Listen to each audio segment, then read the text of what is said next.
Hello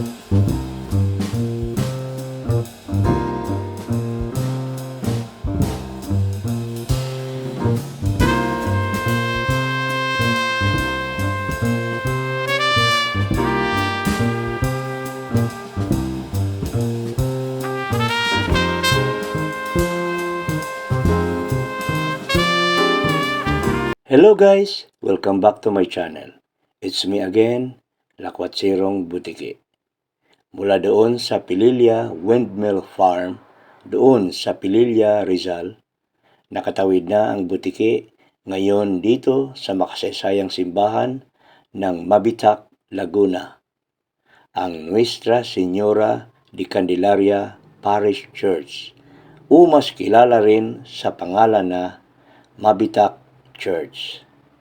Malulupit na ahon at matitinding lusong pa rin ang nararanasan ng Butiki bago makarating dito. Napaka-presko ang hangin dito guys. Kahit malayo, ngunit sulit naman ang pagod ng Butiki. Samahan niyo ko dito guys!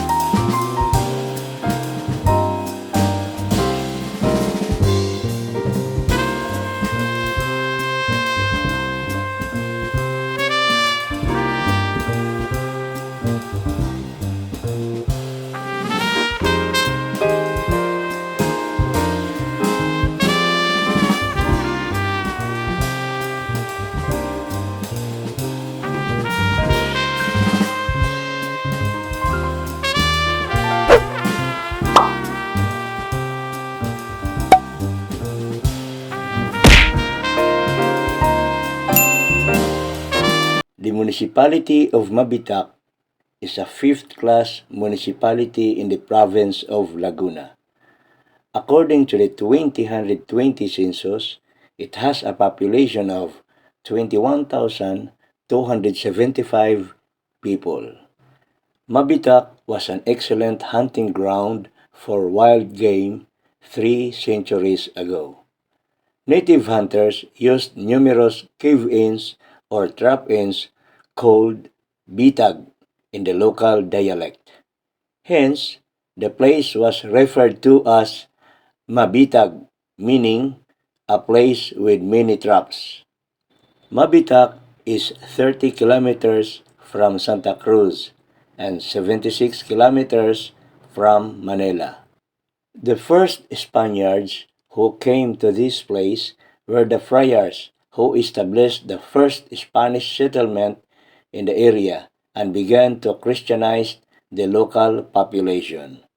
The Spaniards, having difficulty in pronouncing the G consonant, called this place Mabitac whenever they mentioned this place.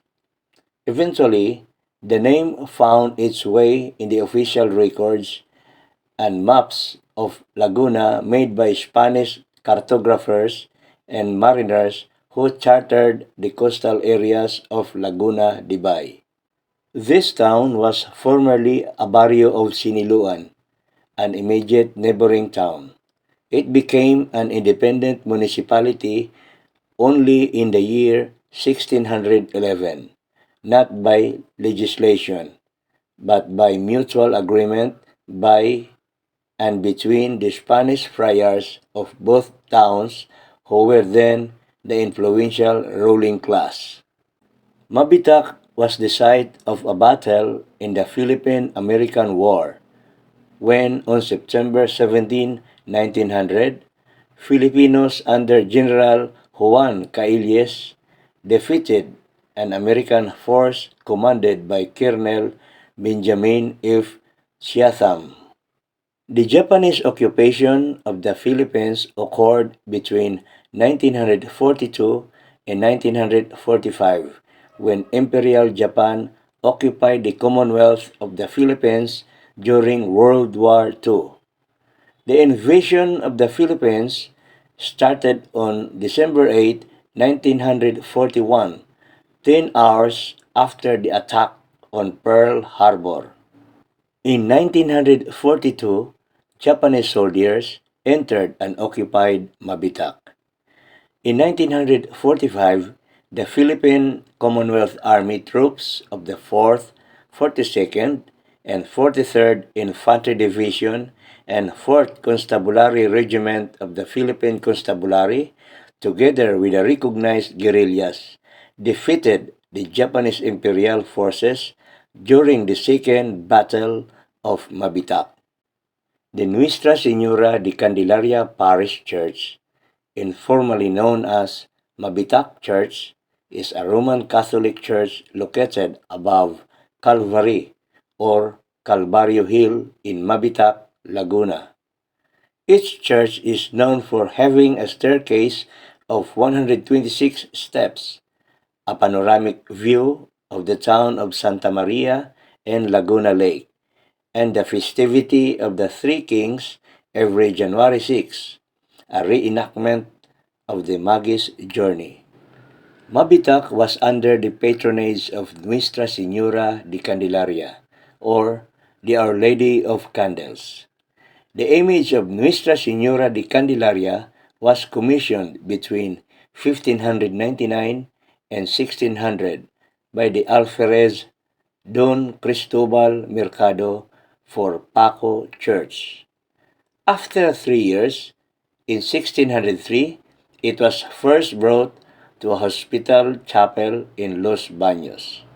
It was transferred to Siniluan in 1615 upon the request of Father Juan Miguel de Talavera to his superior, Father Blas de la Madre de Dios. His plan was to place it on a little mount between Inaguasan and Galoy, two barrios of Siniluan, in aid of unification around his place. The people of Mabitac sought the image to be placed in Mabitac and was enthroned to their town in that same year. The first church of Mabitac was the aforementioned church between the two barrios of Siniluan. Due to flooding, the Franciscans transferred the church on top of Calvary or Calvario Hill in 1618 and made it out of stone. Originally, the church only had 96 steps, but further improvements increased it to more than 120 steps. It was seriously damaged during the 1880 earthquake and repaired under the supervision of Father Antonio de la Fuente, and again severely damaged during the 1937 earthquake. The church is known for its 126 steps connecting the local road to the main church on top of the hill. It has a Spanish-style facade. Due to natural calamities and war, only the belfry connected to the church is the remaining original structure of the original 1618 church. Since it became serviceable after the 1937 earthquake, the church was greatly improved into its interior. The Feast of the Three Kings, or the Feast of the Epiphany, is celebrated as a big event among Filipino Catholics every January 6, a time of feasting, visiting, and gift-giving. It officially marks the end of the Christmas celebration in the Philippines before the start of school days for students after a long Christmas vacation. The celebration of Epiphany is also known in the Philippines as Pasko ng Matatanda, the feast of the elderly to honor the senior citizens. The town adopted the celebration in line with the town's founding anniversary and created it as a town festival.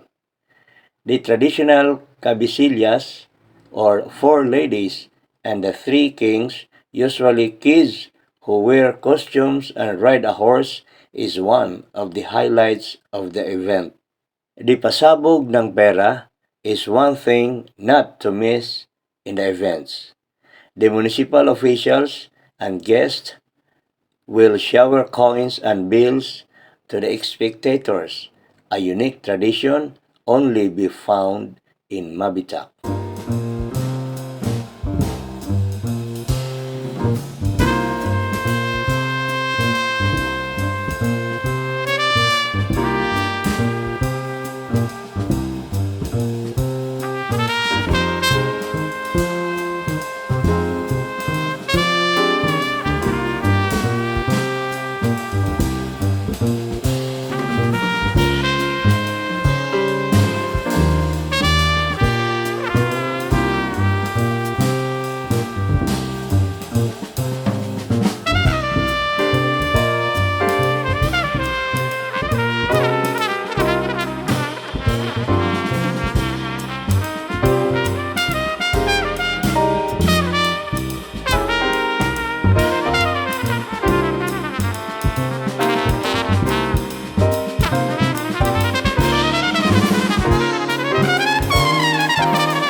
Mula naman dito sa Nuestra Señora de Candelaria Parish Church dito sa Mabitac, Laguna, gagapang pa ang butiki patawid ng Pangil, Laguna.